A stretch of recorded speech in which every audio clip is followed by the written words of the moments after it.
It's a very unique effort, I think, in history, really, where a whole bunch of random people online got together and debunked this entire hoax.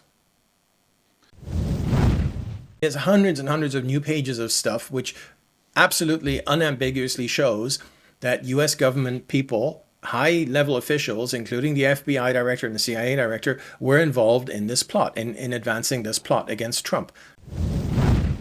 I couldn't believe it. I simply could not believe that something so obviously false, so totally laughable, had become this ginormous thing, which kind of completely consumed the presidency and unfortunately also consumed diplomacy and foreign relations. And it really derailed the country in a horrible way.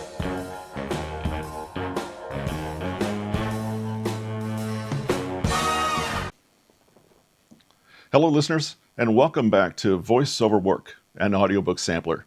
Where do you listen?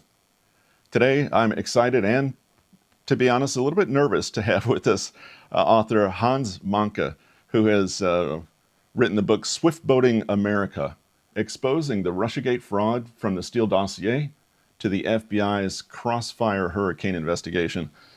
A fantastic book, just released within the last few months. The audiobook just released within the last week or so, as I look at the dates there.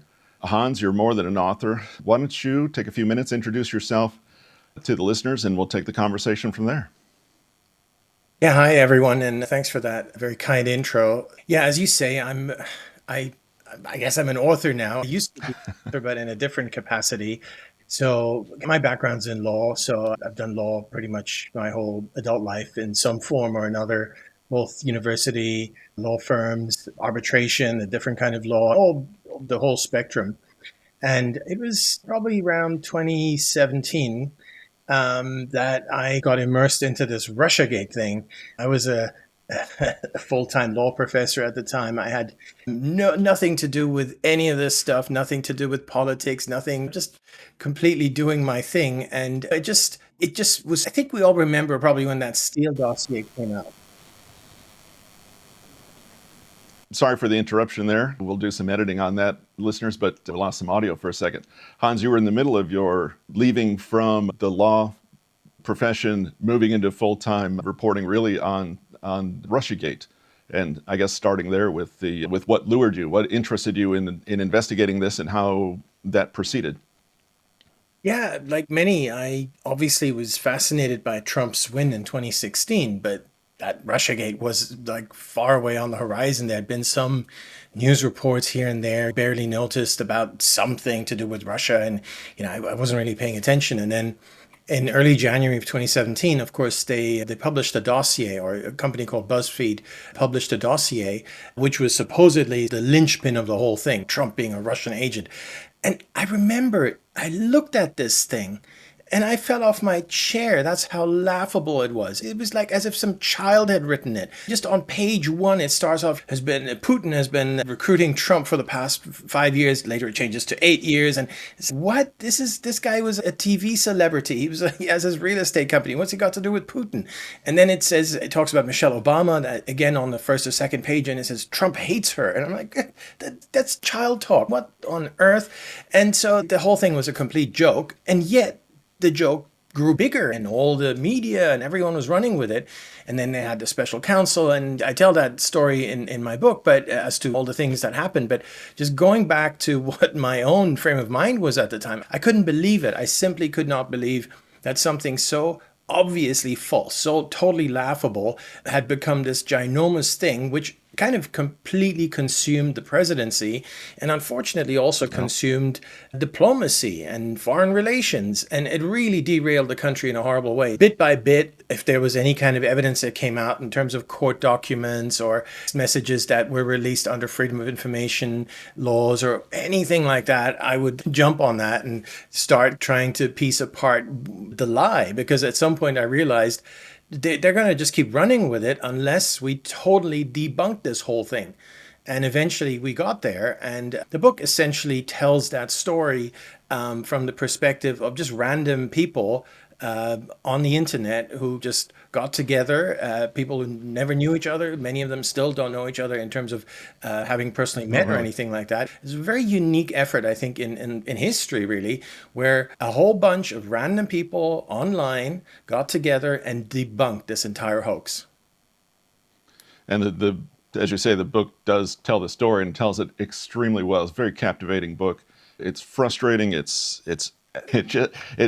kind of makes you mad the way things came about and how things were allowed, or even beyond that, things were designed to make happen. Tell us about some of the people you worked with, because I know they had huge parts in discovering names, crawling social media sites, taking little clues and redacted transcripts and finding information in really fascinating ways. So some intelligent and resourceful people that you worked with in developing part of this story.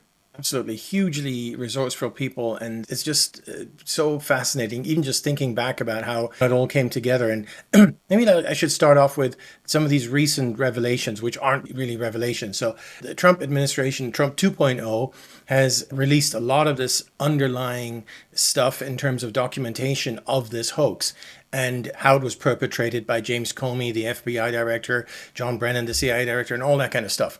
And the thing, it's partly nice that it's out there, but it's also partly frustrating because we had unearthed all this ourselves in one way or another over time. So we've just seen the government has now confirmed that everything that we already knew.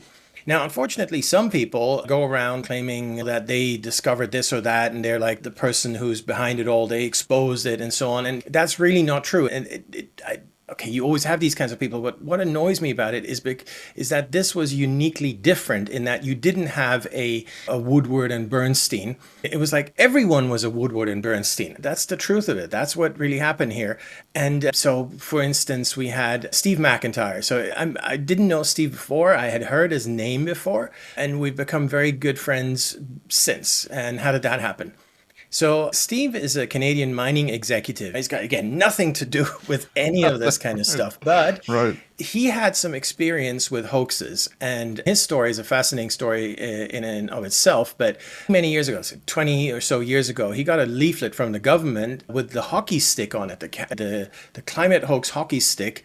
And having been trained in math and that kind of stuff, he was like, something's not right. So then he dug into where did that hockey stick come from, and he found out this and that university, this and that study, and then he just started asking for the data because he wanted to do the math on his own. And then everyone shut their doors and put up their walls and said, no, you can't have the data. And then the whole thing escalated and escalated. And eventually he actually got some very incriminating emails on his blog. To this day, he doesn't know where they came from. Someone posted them there that totally exposed the climate hoax. I know I'm digressing. What I'm trying to say is that No, so not at all. you had this guy who was already famous in his own right in that sphere for having debunked the climate hoax. And by the way, he did that before these things were sent on his or posted to his blog. So he had published a paper, I think in 2006, where he totally debunked the whole thing, the whole hockey stick. So that's him. That's the guy. And so I Wow. was Okay. familiar with the name, but that was it. And then I saw on Twitter that this guy was asking some of the similar questions, or in fact, some of the same questions I was asking in terms of Russiagate many years later, so 2017, 18. And I just reached out to him. I had no idea he'd reply or whatever. You just try your luck. And he replied. And as it so happens, I was teaching very near to where he lives. It was just total coincidence. And I think it was the next day or so we met in person. And then Wow. we probably spent 5 hours or so just talking about Russiagate. It was probably the first time I'd actually talked to a real human being in person about it. Before that was just online, and things just took off from there. And so, as I describe in the book, Steve is a very important part of this, but there's many others too. There's one guy going by Fool Nelson. Right. He's a guy who is extremely intuitive in figuring these things out. Like, for instance, you have these redactions. So you get the government gives you these documents, and then half of the stuff is just redacted, so you don't actually know what it says. He just has this knack for figuring out things and then seeing the bigger picture and then being able to connect all these dots. And he'd be like an amazing detective investigator if that was his day job, which I can say it is not. Another guy goes by the name of Fire. Walk of Again, fire. hugely intuitive, but also just hugely brilliant. For instance, with these redactions, he can tell you how many letters are behind there. Or if they redacted 100% properly, like a little bit of ink is sticking out at the top, on the side, or wherever, he'll tell you that's an H, an S, or whatever. I confess I can't do that, but everyone brought amazing talents to the table. And it was really a group effort. And probably the most important thing the group did was identify the so-called main source, or whom they call primary subsource, the guy responsible for everything, like the Trump P tapes, and the fact that Trump and Putin had this collaboration or collusion, the fact that they had this secret communications channel, the fact that they've been colluding for 8 years. Every single story that you can think of in terms of Russiagate, it all traces back to this one guy. But the FBI was hiding him, the US government was hiding him, obviously the Clinton people who had come up with the hoax were hiding him, everyone was hiding him. And we as a group said, no, we're going to try and find this guy. We're going to find out anything we can.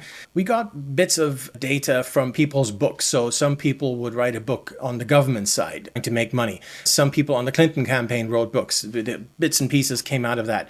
There were some people who in government who were trying to get things out, like text messages or whatever. And it was just tiny pieces of data. The whole story is told in the books. I'm not going to get into too much detail here, but eventually, also with the help of another guy, it goes by, not me, some other guy. I don't actually know his real name, but he's a good guy, talked many times and so on. We had all these puzzle pieces, and then so this guy comes out and says, yep, that must be him. And I explained in the book how that happened, how he figured out that this super source was a guy called Igor Danchenko, a Russian guy who didn't live in Russia and had no access to any of this information and had just made everything up. And as soon as we realized who this guy was and the fact that he had no access to any information and he was just a joker, really, it was very eye-opening. And I have to say, by that point, our eyes were already wide open, but still, it was just, how can you run such a massive hoax that goes on for so long, that sabotages diplomacy, foreign relations, US politics in general, completely eaten up by this hoax, and it all traces back to someone who knew nothing about anything? And anyway, identifying that guy, finding out his name, that's what our group did. And I did many others I could name, but those are some off the top of my head who were part of that. Yes, thank you for that. It's interesting in the book, the cast of characters that are included in this book, everywhere from some of the most intelligent and influential people in the world to some of the more scheming people that are maybe kind of in the middle of it, that were looking for ways to accomplish something, but really even down to kind of innocent bystanders who got named as being part, or, and I forgot the name of, there's a Russian female that was referenced as a girlfriend of somebody, and she supposedly then had great Putin insights. And a lot of these people that were reportedly had Russian and Putin information, ever lived in Russia, were nowhere near Moscow, had no political influences. So people getting dragged in that really had nothing to do with it, except for a Russian sounding name, and probably spoke Russian, maybe traveled to Russia a time or two. Yeah, that's right. Olga Polonskaya was just a Russian student in London and just got dragged into it. The most egregious example is probably that of Sergei Milyan. He has nothing to do with Russia. He's from Belarus, but came to the US when he was in his early 20s or late teens, something like that, to study. And he became an American. This is all a long time ago. And he built a business, a successful business, a real estate business. And he was doing very well. But his Achilles heel, not his fault in any way, was his success, because he had once sold Trump apartments in Fort Lauderdale, or near Fort Lauderdale. And because of that, there were photos of him with Trump. Of course, if you're a realtor and you're selling Trump apartments, Absolutely. and you've shaken the guy's hand and so on, that's a cool thing. You want to advertise that fact. But unfortunately, they turned that against him. They just framed him. They just smeared him. They said, here we have a guy whom we have photos with Trump of. He has a Russian sounding name. He has a Russian sounding accent. He had something to do with Trump.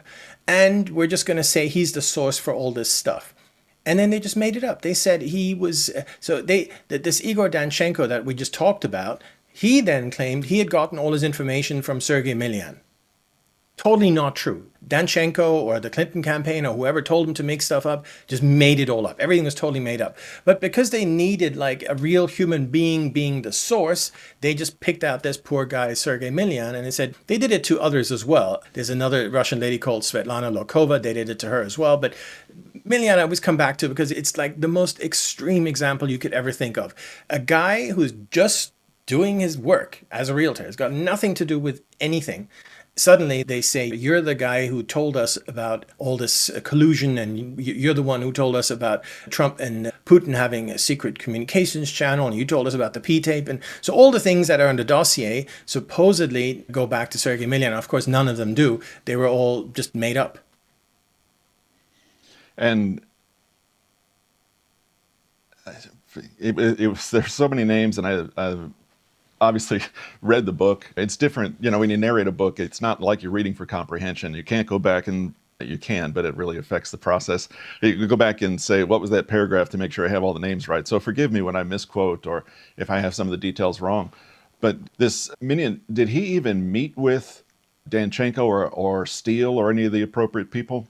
Or No, was that, was there, he didn't know them. He exactly, didn't thank meet you. them. He had no contact, just nothing whatsoever. It's as if they just picked the guy out of the phone book and said, okay, he's going to be our patsy. And they just ran with that. That's really scary. It is. Now, in fact, the reason why we were able to announce that it was Igor Danchenko for sure, once we had put all these puzzle pieces together, we still didn't want to go public unless we actually 100% knew is we asked Sergei Milyan, hey, Sergei, have you ever come across a guy called Igor Danchenko? And he goes, no, never heard that name.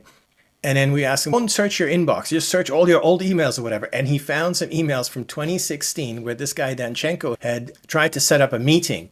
And he got a lot of emails, he just ignored it. In fact, he said in retrospect, there was something in the first email that just immediately stood out as being just so wrong, so bad that he just totally ignored it, which was that Danchenko asked him to meet on, he just made up some pretense about, we got to discuss business and over a beer. And so he was like, no serious person, no person who's ever done actual business deals is going to cold call someone and say, hey, let's go and meet for a beer. Right. That just doesn't happen. So Sergei very astutely just ignored it, totally forgot about it. Even during the time when we were trying to find Danchenko and even when he was being targeted and so on, it never occurred to him that this one email out of thousands was the guy, that this was the guy who framed him. He had no idea, but it was good for us because once we knew that this guy had sent him this unsolicited email, we knew, okay, we got the name right. That is the name. Fascinating. And just to be clear for our listeners, you have spoken with Minion. You've spoken with a lot of the primary characters in the book, and you say you have his emails. I mean, you have like the source emails, the original things. These are not things that you have rumors about, but the actual source verified versions of all these conversations and the unanswered emails and so forth, which I find really quite a piece of investigative work. I think I've written books before, but they're all academic. So everything I've ever written before this was academic. So of course you have to follow a certain convention, a certain procedure. So you have to footnote everything. You cannot make any kind of factual claim of any kind without saying where it came from. It's to just fiction authors or even nonfiction authors who are not trained in that.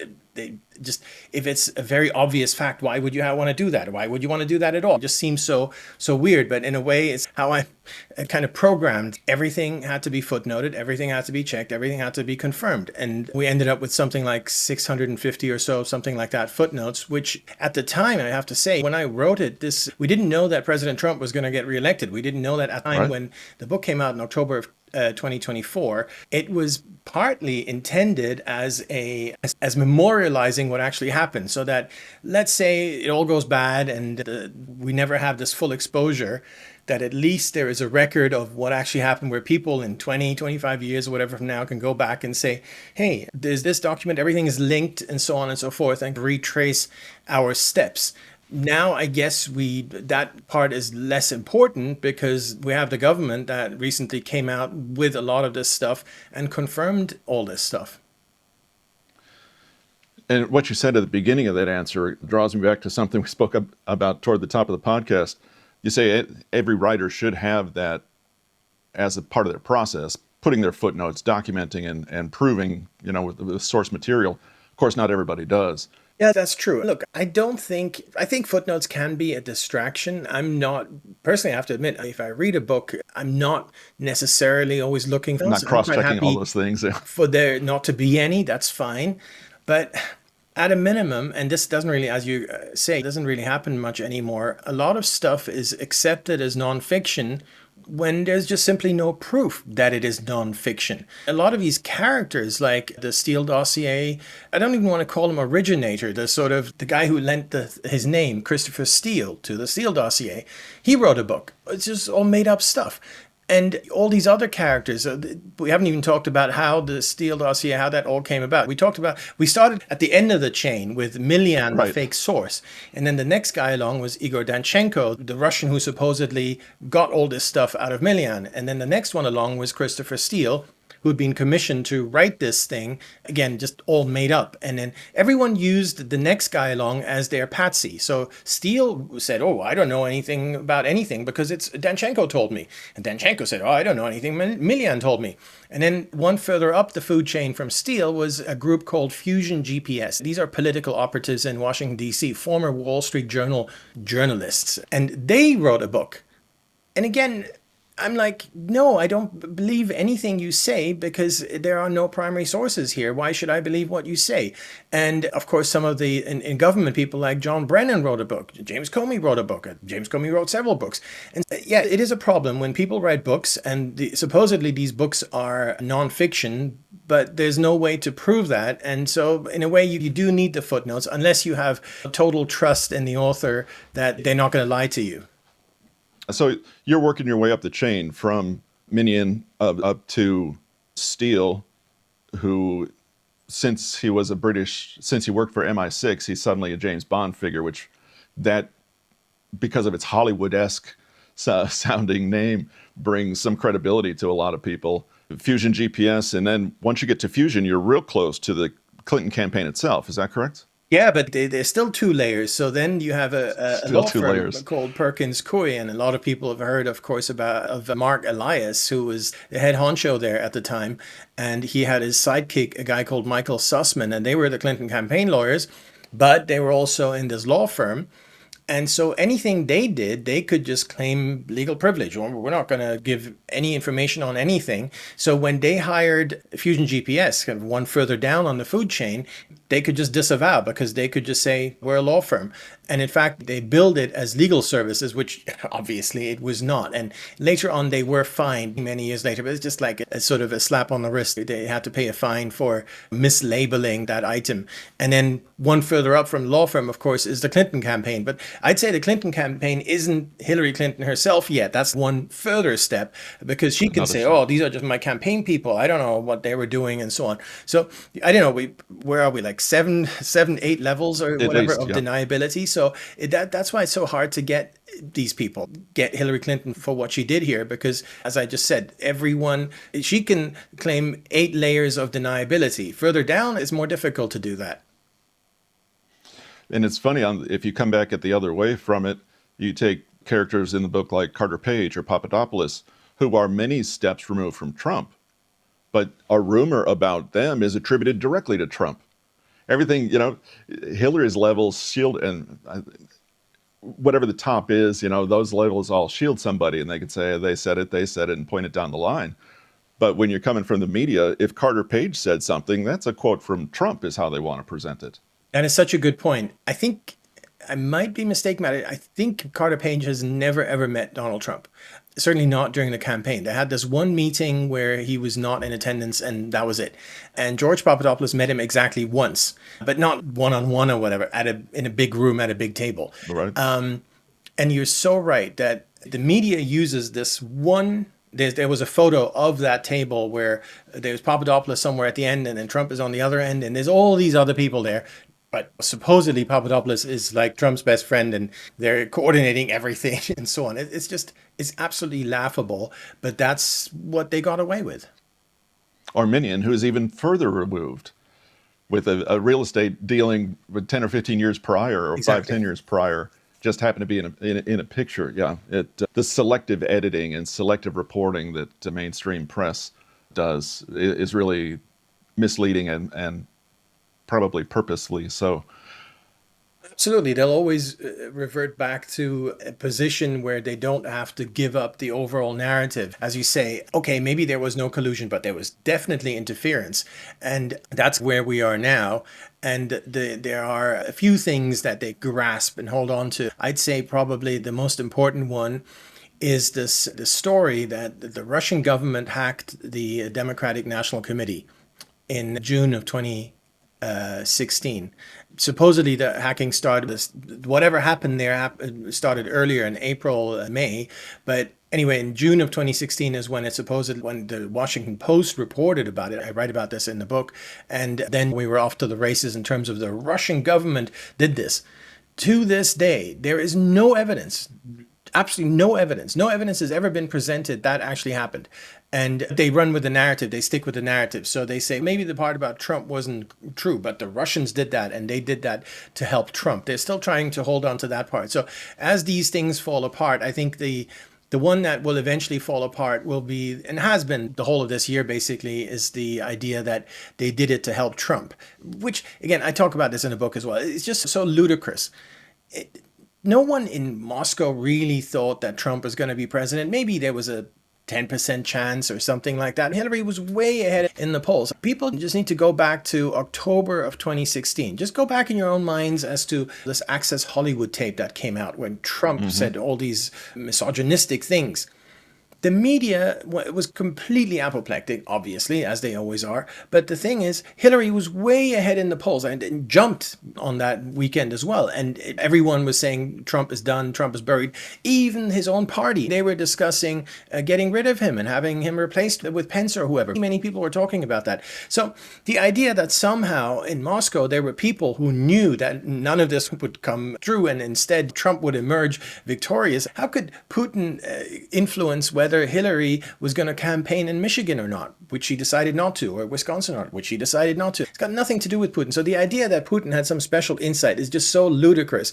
Obviously, he didn't do it to, if he did do anything, he didn't do it to help Trump win, because that was just such a long shot that if anything, and this is some of the new information that's come out that is actually like new, that we couldn't have uncovered because it's based on intel that just wasn't available.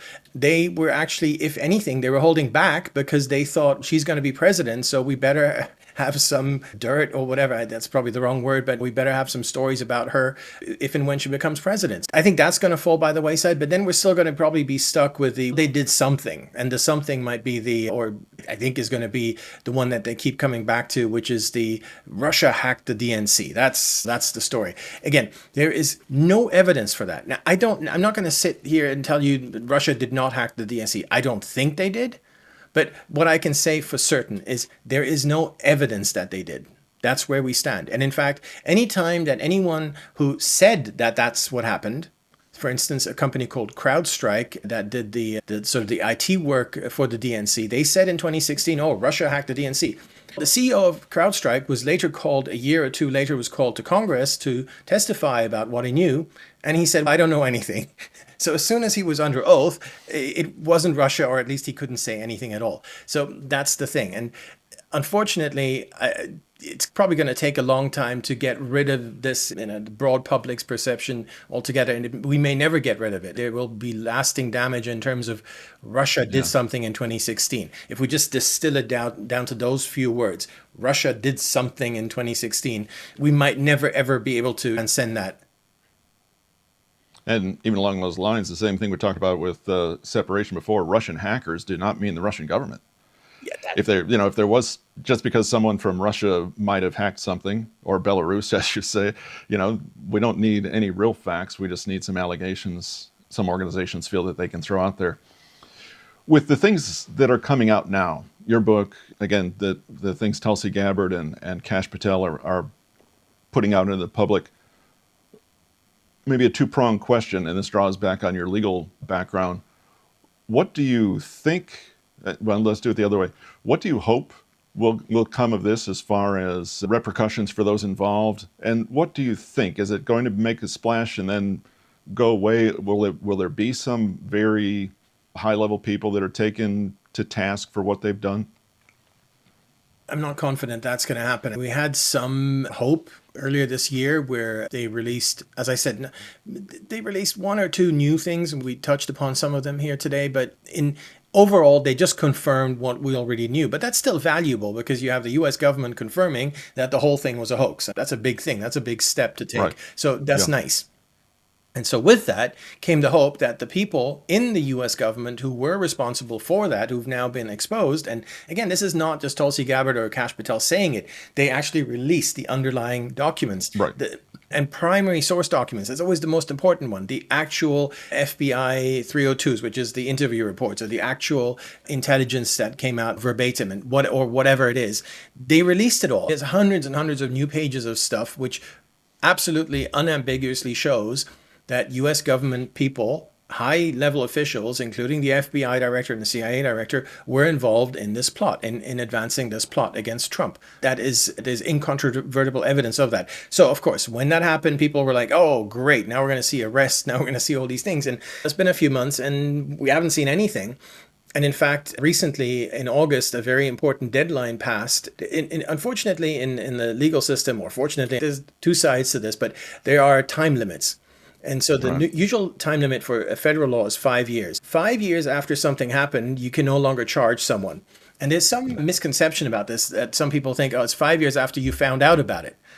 So the 5 years would start ticking now, but unfortunately, that's not how it works. The 5 years start ticking from when it happened, even if you never ever found out about it. Now, some crimes are not part of that time limit. Again, there's all kinds of historic reasons for why there is a time limit and why some are covered and most are covered and some are not, and so on. But generally speaking, unfortunately, the stuff we're talking about here, and I know people throw out treason and whatever, but let's just be realistic in terms of what happened here. You're pretty much stuck to the 5 year time limit in some form. I know there's nuances and people are going to say, but the 5 years can reset. And yeah, I know all that, but it's just, we had a very important 5 year deadline that just passed, which was John Brennan, the CIA director, had given a very long interview to the special counsel 5 years ago, full of falsehoods. That would have been a fantastic basis to charge him upon, and they just let that day pass without anything. Now, again, some people are going to say, it doesn't matter, they're going to find something else, and yeah, the hope springs eternal and so on. But if you let something so important pass, then that does tell me that maybe this is not as real, as serious as some people hope it is. The other thing people say, as I just alluded to, they'll say, oh, you can reset the clock. Yeah, you can find ways of doing that, but it just makes things so much more difficult. And it gives the other side, the defendant, so many possible defenses to getting the case thrown out. It just makes things completely complicated. So just go with the easy, straightforward thing, which is bring the charges within 5 years, and they fail to do that. So to answer your question, I'm very pessimistic that we're going to see actual accountability. Yeah. Yeah. Sadly, that's the way of it so many times. I want to ask a question, a very general question from the devil's advocate side.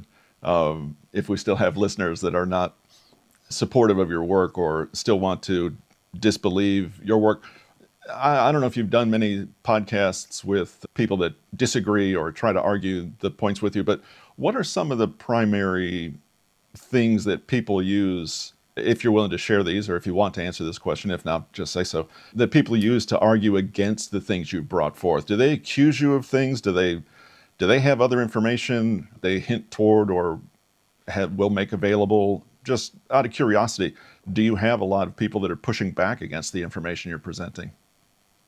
So a couple of points on that. No, not many.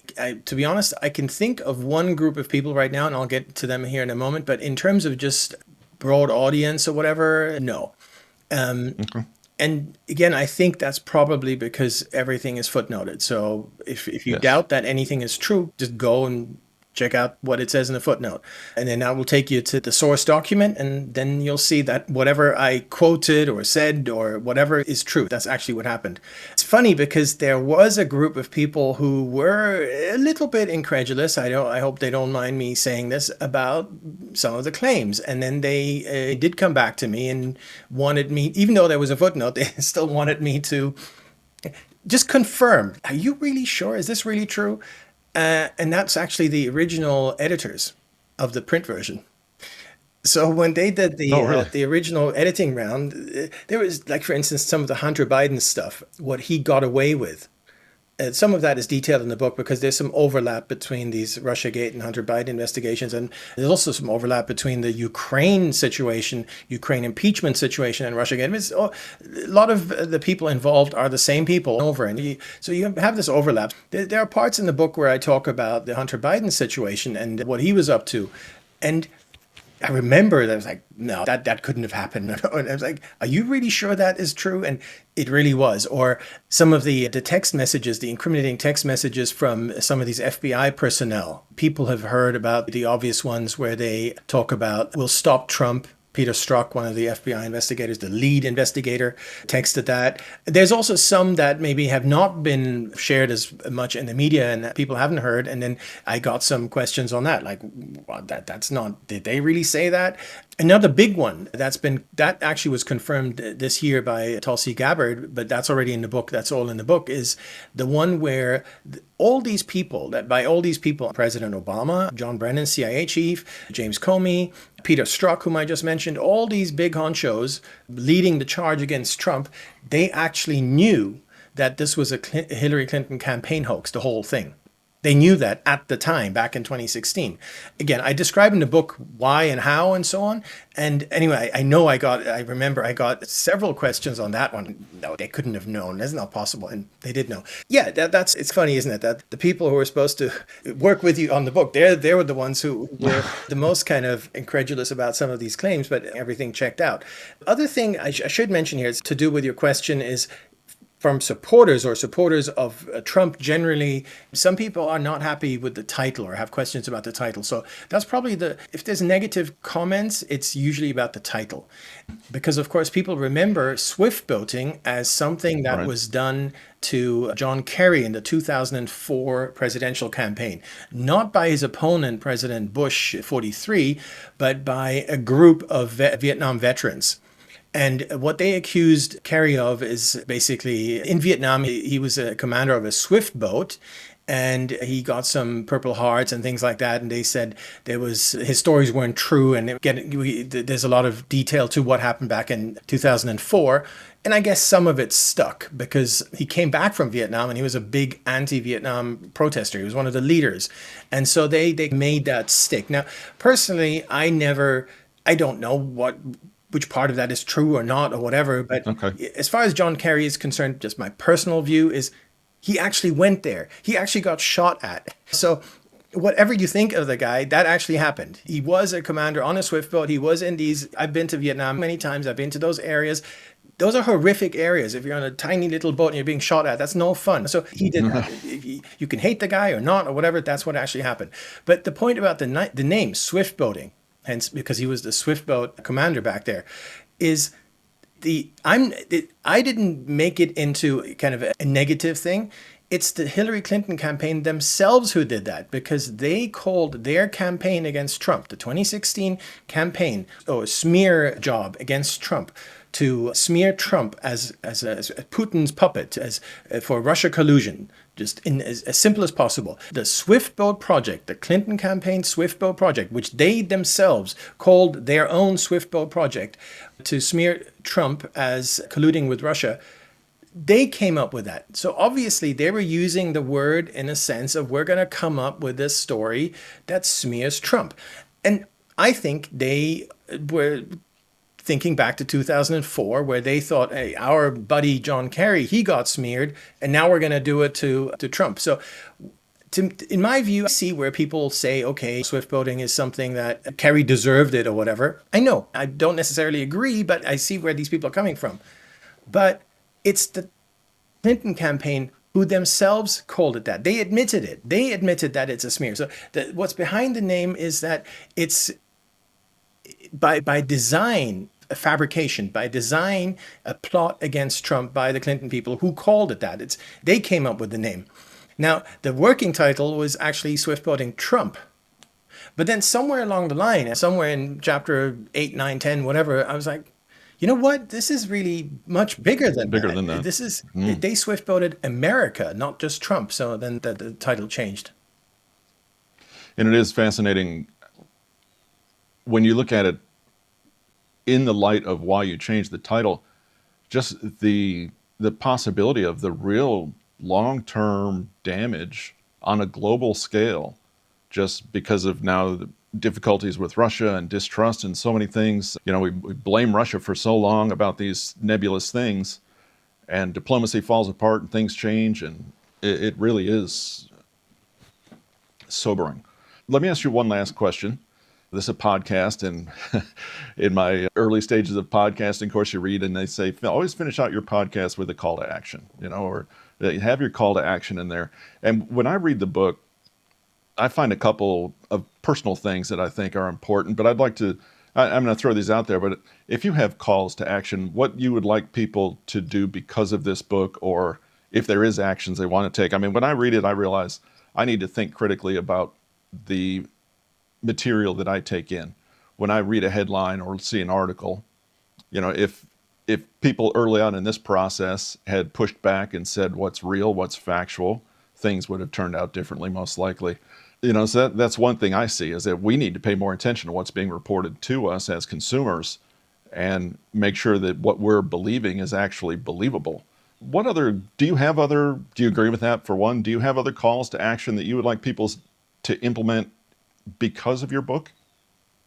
Yeah, no, I completely agree with you. I think I have a broad one, but let me start off with a very specific one. I don't know how much any one person can do other than President Trump himself, but maybe broadly something can be done.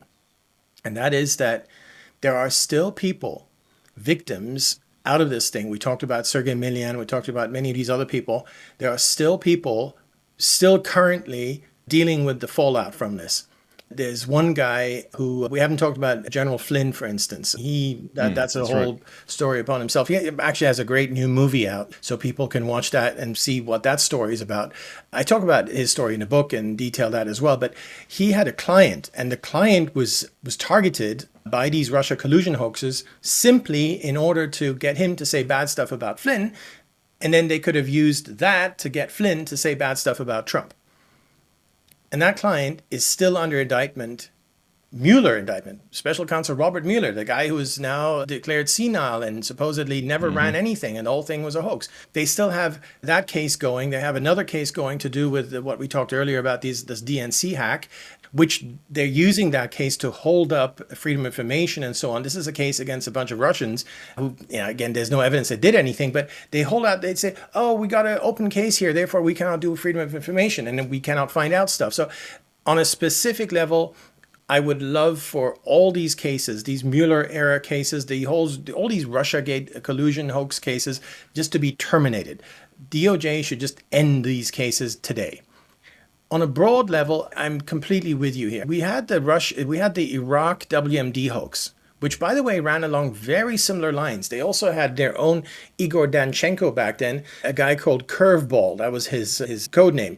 And he supposedly, he'd seen the WMD, and he'd seen all these trucks with these mobile WMD labs and all this kind of stuff. It was all made up. It was totally made up.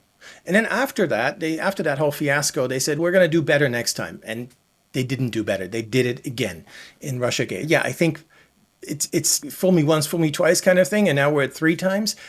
People should just Right. not buy into hoaxes. Should just be much, much more careful with what they're told and just circumspect about all these things, which I think they are. I think we've really turned a corner in general. People are far more skeptical of anything the government says than they were back in the WMD days, and also since Russiagate. So I think we're getting there, but that would be, to me, that's the big takeaway. Myself included, far more skeptical of what the government, what the press, what anybody says. And part of that comes with age, which I've got plenty of. But yeah, it's so many things that we didn't get to today. I appreciate your time. We didn't get to talk about the FISA court or the FISC and the FISAs. We didn't get to talk about the Hillary Clinton's emails. So many things that are talked about in depth in the book. The listeners and readers really need to pick up a copy of this. This book is endorsed by General Flynn, who you mentioned a few moments ago. A great review by him about your book. So that's a powerful endorsement there, I believe. Ladies and gentlemen, listeners, once again, this has been Hans Mahncke, author of Swiftboating America. The book came out just within the last month or so. Am I correct, Hans? The Audible version, yeah, that's correct. Yeah. So book is available on Amazon, other booksellers. The audiobook is available on Amazon, Audible, iTunes, and probably other fronts as well. Hans, you have a website, hansmahncke.com, that listeners might want to visit to learn more about you and more about the book. You also have a social media presence on X. I looked at your YouTube channel. That was one of the questions I had earlier. It looked like about the time you started your research here, your YouTube channel didn't get the attention because you changed your focus. It looked like you were doing a lot of legal coursework, and then you moved into this researching. I was hoping to find some things on YouTube, on your YouTube channel, but there's so many interviews and so much good information with you and about this. I hope it opens some eyes and has some effect on the everyday person. And closing comment, if I could say this, you mentioned, how much is there one person can do? I think your book is an indication of that. One person that decided to take this on, to find the truth, determined to find the truth in an honest and reputable way and not present a spin about it.